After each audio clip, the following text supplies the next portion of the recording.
જય ભીમ નમો બુજાય સાથીઓ, જય ભીમ જય ભીમ જય ભીમ નમો બુજાય। હું અત્યારે કેશોદ મુકામે છું અને મનસુખભાઈ રાઠોડના ઘરે છું।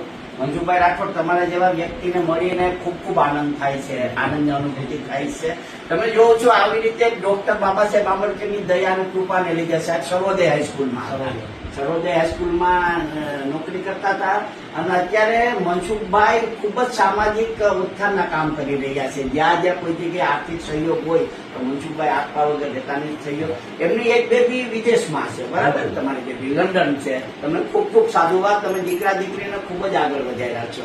અને તમે, મારા બેનનું નામ શું છે મનસુખભાઈ? બરોબર, જૈનાબેન। સ્ત્રીની તાકાત વગર, એના સાથ વગર, એના સહયોગ વગર પુરુષની પ્રગતિ ન થાય। તમારો દીકરો છે MBS છે, તો જોઉં છું આખા ભારતનો અમાપ લાગણી સ્નેહભાવ મળી રહ્યો છે। અત્યારે મનસુખભાઈની ઘરે હું બેઠો છું, પોતે સર્વોદય હાઈસ્કૂલમાં નિવૃત્ત થયેલા છે।